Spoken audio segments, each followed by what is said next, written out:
बिस्मिल्लाहिर्रहमानिर्रहीम। अस्सलाम वालेकुम नाज़रीन कराम, मैं हूं मखदूम शाहबुद्दीन और आप देख रहे हैं मेरा फेसबुक और यूट्यूब चैनल। उम्मीद करता हूं आप सब लोग बखैर वाफियत होंगे और जहां भी होंगे अपने अहले खाना समेत खुश भी होंगे और महफूज भी। नाज़रीन कराम, आज 10 मार्च 2025 सोमवार का दिन है। एक जानिब तो शहर इक़्तिदार में इस वक्त हलचल है और इस्लामाबाद के रेड जोन की सिक्योरिटी हाई अलर्ट की गई है। रेड जोन को मुख्तलिफ मकामात से सील किया गया है।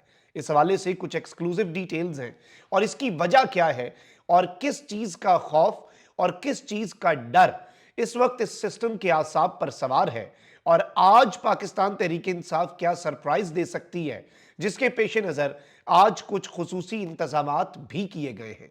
ये डिटेल्स आपके सामने रखनी है।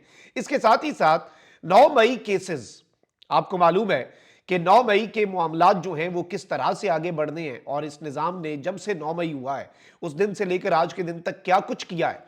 तो अब 9 मई के केसेस में सुप्रीम कोर्ट ऑफ पाकिस्तान में बड़ी पेशरफ्त हुई है, या फिर अगर हम ये कहें कि सुप्रीम कोर्ट में 9 मई के केसेस में एक बड़ी वारदात डाली गई है, एक बड़ी अनहोनी हुई है, तो ये कहना भी कतन गलत नहीं होगा। इसके साथ ही साथ साइफर में इमरान खान साहब के खिलाफ जो वकील थे, उन वकील साहब की भी लॉटरी निकल आई है, उस पर भी बात करना बड़ा जरूरी है। लेकिन इब्तदा में सिर्फ इतनी बात कि हमने तमाम तर जो प्रोपेगेंडाज इस वक्त किए जा रहे हैं ताकि हमारी तवज्जो मुल्क में होने वाली फस्तायत, लाकानूनियत, जुल्म और जब्र, इन तमाम तर चीज़ों से हमारी तवज्जो जो है वो हटाई जाए, इसलिए मुख्तलिफ किस्म के आपसी इख्तलाफात में हमें फंसाया जा रहा है। हमने इन चीज़ों के ऊपर कान नहीं धरने और हमने अपने असल मिशन और हमने अपने असल एजेंडे पर ही अपनी तवज्जो मरकूज रखनी है। नाज़रीन कराम, मैं आपको यह भी बता दूं कि आज पार्लियामेंट का एक मुश्तरका इजलास भी है और पार्लियामेंट का मुश्तरका इजलास बताया यह जा रहा है कि 3 बजे का शेड्यूल है। ऑब्वियसली कुछ ऊपर नीचे हो जाता है और आसिफ अली जरदारी जो हैं वो पार्लियामेंट के इस इजलास से, मुश्तरका इजलास से खिताब भी करेंगे और स्पीकर कौमी असम्बली से इजलास की सदारत कर रहे हैं। इंटरेस्टिंगली लास्ट ईयर एक इस तरह का खिताब हुआ था और उसमें पाकिस्तान की मिलिट्री क़यादत जो है उसने शिरकत नहीं की थी। नॉर्मली इसमें एम्बेसडर्स भी होते हैं, विजिटर गैलरी में सर्विसेज चीफ्स भी होते हैं, ये साल में एक दफ़ा खिताब होता है।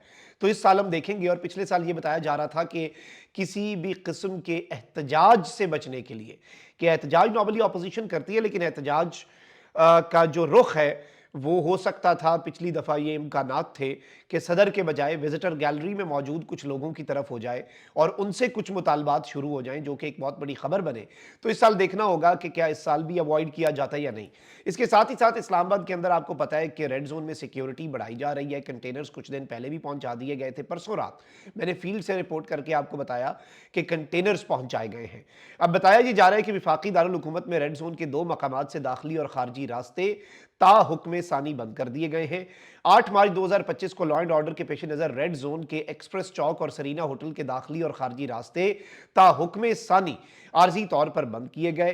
ट्रैफिक के लिए नादरा, मैरियट और मार्गला रोड इस्तेमाल किए जाने का ऐलान हुआ, जबकि क्लब रोड से रेड जोन जाने वाली ट्रैफिक 7th एवेन्यू का इस्तेमाल कर सकती है, यह बताया गया।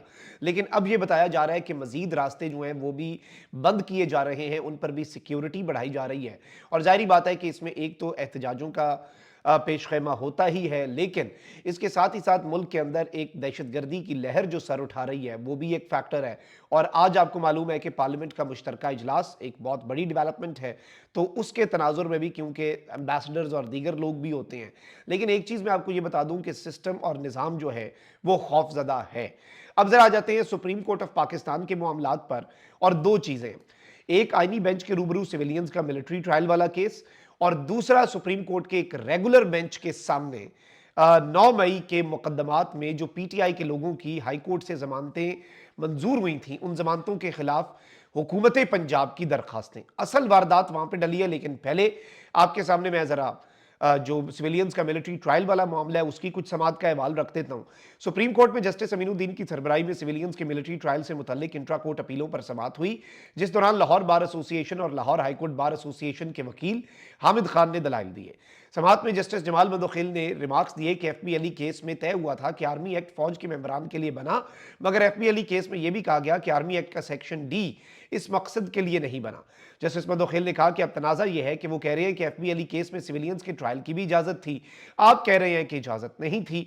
जस्टिस मोहम्मद अली मजहर ने रिमार्क्स दिए कि एफबी अली केस में कहा गया कि पार्लियामान इस मामले पर 2 साल में रिव्यू कर सकती है। आज तक पार्लियामान ने इस मामले पर कुछ नहीं किया। इस पर वकील आमिद खान ने कहा कि फौजी अदालतों के हक में दलाइल देने वालों का इन्हिसार आइन के आर्टिकल 8 सब क्लॉज 3 पर है। अब यहां पर मैं आपको यह बता दूं कि जस्टिस मंदोखेल ने कहा कि यह तनाजा है ही नहीं कि फौजी अदालतों में सिविलियंस का ट्रायल किया जाए या नहीं। मसला यह है कि आर्मी एक्ट के मातहत जराइम अगर सिविलियंस करें तो क्या होगा। आर्मी एक्ट में दर्ज जराइम करने पर इसका दायरा इख्तियार क्या सिविलियंस तक बढ़ाया जा सकता है। इस मौके पर वकील आमिद खान ने कहा कि आर्मी एक्ट में शामिल वो शिक्कें जिनके तहत सिविलियंस का ट्रायल किया जाता है वो है ही गैर आईनी, तो वो जो चीजें गैर आईनी है उन्हें कलअदम करार दिया जाए। हामिद खान ने कहा कि आइन के आर्टिकल 175(3) में वाज़ेह लिखा है कि अदलिया एग्जेक्टिव से अलग होगी। इस मौके पर जस्टिस मंदोखेल ने कहा कि आप ये बताएं कि अदलिया को एग्जेक्टिव से अलग किसने करना था। अदलिया एग्जेक्टिव से खुद ब खुद अलग तस्वर होगी, अदलिया के एग्जेक्टिव से अलग होने की डिक्लेरेशन अदलिया देगी या पार्लियामान। इस सब के अंदर मैं आपको ये बता दूं कि हामिद खान ने कहा कि आपको पार्लियामान की डिक्लेरेशन की जरूरत नहीं है। आइन के अल्फाज बहुत वाज़ेह हैं कि आप एग्जेक्टिव से अलग हैं, डिफरेंट हैं। अब आज बड़े दिलचस्प मामलात हुए, लेकिन जस्टिस मोहम्मद अली मजहर ने रिमार्क्स जरूर देने ही थे, तो उन्होंने कहा कि अगर ऐसा है तो फिर आपको ये तस्लीम करना पड़ेगा कि फौजी अदालतें मुतवाज़ी अदालती निज़ाम है। ये बहुत आम है, इस मामले में आर्टिकल 175(3) को वाज़ेह होना चाहिए। जस्टिस अली मजहर ने कहा कि सुप्रीम कोर्ट के अक्सरियती फैसले में कहा गया कि फौजी अदालतें आइन के आर्टिकल्स के जुमरे में नहीं आती, और सुप्रीम कोर्ट के फैसले में फौजी अदालतों को तारीखी तनाजुर में देखा गया। लेकिन यहां पर मैं आपको ये बता दूं कि हामिद खान साहब ने अपने दलाइल जो हैं बड़े बेहतरीन अंदाज में मुकम्मल किए, और अब वजारत दिफा के वकील ख्वाजा हारिस जो हैं वो जवाब देंगे। लेकिन आज की हाईलाइट ये है कि आईनी बेंच के जज साहब ने कहा कि मसला ये है कि आर्मी एक्ट के मातहत जराइम अगर सिविलियंस करें तो क्या होगा, यानी वो जराइम जो आर्मी एक्ट में लिखे हैं अगर वो वाला एग्जैक्टली जुर्म सिविलियन करता है तो फिर क्या होगा। इस मामले पर ही आए हैं। अच्छा, अब जरा आगे बढ़ते हैं नाज़रीन कराम, और आईनी बेंच में तो वही होना है जो आपको पता है। रेगुलर बेंच में भी कुछ बड़ी वारदातें डली हैं। सुप्रीम कोर्ट ऑफ पाकिस्तान में मैंने आपको बताया कि 150 के करीब लोग जिनकी जमानतें मंजूर हुई थी 9 मई के केसेस में, इंसदाद दहशतगर्दी अदालत ने मंसूख की, लाहौर हाई कोर्ट से मंजूर हुई, फिर पंजाब हुकूमत ने सुप्रीम कोर्ट में चैलेंज की तो वो फिक्स की गई हैं। 9 मई में इन्हें जमानत दी गई थी, अब इसके खिलाफ पंजाब हुकूमत सुप्रीम कोर्ट पहुंच गई है ताकि इनकी जमानतें कैंसिल हो सकें। 150 बंदा है, और आप अंदाजा करें कि साइफर केस इमरान खान साहब के खिलाफ लड़ने वाले प्राइवेट वकील हैं जुल्फिकार नकवी साहब। तो जुल्फिकार नकवी साहब को वकील कर लिया गया है, और ये सरकारी वकील नहीं है, इन्हें प्राइवेटली किया गया है, तो इनकी भी लॉटरी लग गई है। भारी भरकम फीस और ढेर सारे केसेस, 150 के करीब बंदों के केसेस, और जितने भी इन्होंने लड़े अच्छा खासा पैसा हर समाज पे ये बनाएंगे। चले, इनकी लॉटरी लगी है, लेकिन असल स्टोरी क्या है वो मैं आपको बताता हूँ, वारदात क्या है। सुप्रीम कोर्ट में 9 मई के मुकदमात के लिए पंजाब हुकूमत ने जुल्फिकार नकवी की खिदमात जो ली हैं उससे भी बड़ी स्टोरी क्या है वो आपने समझनी है। अब 9 मई के कुछ केसेस जो हैं वो 28 फरवरी वाले हफ्ते में भी लगे हुए थे सुप्रीम कोर्ट में। तो सुप्रीम कोर्ट ने 28 फरवरी वाले हफ्ते में लगातार 3 दिन 9 मई के मुकदमात में पीटीआई के रहनुमाओं और कारकुनों की जमानतें मनसूख करने से मुतल्लिक अपीलों पर समाअत की थी। अब ये हाईलाइट की है कोर्ट रिपोर्टर है मरीम नवाज खान उन्होंने कि बेंच में chief justice Yahya Khan, justice Shafi Siddiqui और जस्टिस मियां गुल हसन औरंगजेब थे। मुद्दा यह था कि एक जज साहब थे एजाज आसिफ, इंसदाद दहशतगर्दी अदालत के जज, इन्होंने अडयाला जेल का दौरा किया, इमरान खान, शाह महमूद कुरैशी को सहूलियात देने का हुक्म दिया, और इसलिए इनके खिलाफ पंजाब हुकूमत के सरकारी वकील जमा होकर जज साहब की अदालत में अप्रैल 2024 को गए और बताया कि लाहौर हाईकोर्ट में हमने आपके खिलाफ एक रेफरेंस दर्ज कर दिया है, और आपने चूंकि ये फैसिलिटीज दी हैं, इतना बड़ा जुर्म कर दिया, आपने कहा है कि जो फैसिलिटीज इनकी बनती हैं दो इमरान खान को। तो ये जो जज साहब हैं इंसदाद दहशतगर्दी अदालत के, इन जज साहब को कहा गया कि आप 9 मई के केसेस से अलग हो जाएं, और इन जज साहब ने केसेस से अलग होने से इनकार कर दिया और 9 मई के केसेस में जमानतें भी दे दी। जबकि रेफरेंस 15 जून 2024 को chief justice Lahore high court Malik Shahzad ने 2 लाख रुपए फी सरकारी वकील जुर्माना आयद करते हुए खारिज कर दिया। यानी उस वक्त लाहौर हाईकोर्ट के चीफ जस्टिस दबंग थे, जिन्हें बाद में सुप्रीम कोर्ट ला के खुडे लाइन लगाया गया। तो ये मुद्दा था, ठीक है जी। अब ये जो जज साहब थे ये सुरखरू हो गए उस सब के अंदर, और इन्होंने निजाम के साथ टक्कर ली, रेफरेंस के बावजूद जमानतें दी। दूसरी जानिब अब जब रिसेंटली 9 मई के हवाले से केस चल रहा था अदालत में, तो 28 फरवरी वाले हफ्ते में, पिछले हफ्ते, तो इस केस को सुन रहे थे जस्टिस याया अफरीदी, शफी सिद्दीकी और जस्टिस मियां गुल हसन औरंगजेब। इनमें से जस्टिस शफी सिद्दीकी ने 28 फरवरी को प्रोसिक्यूशन से यह कहा कि जज के खिलाफ रेफरेंस दायर करते हुए शर्मिंदगी आपको महसूस हुई थी या नहीं। उस वाक़े का ज़िक्र कर रहा हूँ। तो इसके बाद आज जस्टिस शफ़ी सिद्दीकी की जगह जस्टिस मुसर्रत इलाली साहिबा जो हैं वो इस बेंच में शामिल हैं। यानी कि बेंच ही तब्दील कर दिया गया और एक जज जिसके इन रिमार्क से निज़ाम को लगा कि ये कुछ आइन के मुताबिक या कानून के मुताबिक फैसला कर सकता है और जिसने प्रोसिक्यूशन से सिर्फ इतना पूछा कि एक इंसदादी दहशतगर्दी की अदालत के जज के खिलाफ रेफरेंस दायर किया तो शर्म नहीं आई थी आपको, आपने ये क्यों किया था? तो अब उस जज को ही इस बेंच से निकाल दिया गया है और 9 मई के केसेस में आपको मुबारक हो कि जस्टिस मुसर्रत इलाली साहिबा शामिल की गई हैं और वो तो पहले ही कहती हैं कि मैं 9 मई के दिन जब मैंने घर में टीवी देखा तो मैं इतनी परेशान हो गई, इतना बड़ा जुल्म, इतनी बड़ी ज्यादती मुल्क के साथ हुई। तो आप यहां से अंदाजा कर लें कि सुप्रीम कोर्ट ऑफ पाकिस्तान में ये जो एक इतनी बड़ी वारदात और इसमें किस तरह से बेंच मामलात और कोर्ट पैकिंग, क्या कुछ नहीं इस वक्त हमारे मुल्क में चल रहा। और ये सब कुछ किन केसेस में है? 9 मई के केसेस में। अब आज मैं आपको यह भी बता दूं कि इस पूरे हफ्ते के अंदर 9 मई के मुख्तलिफ केसेस लिस्ट किए गए थे। ठीक है जी।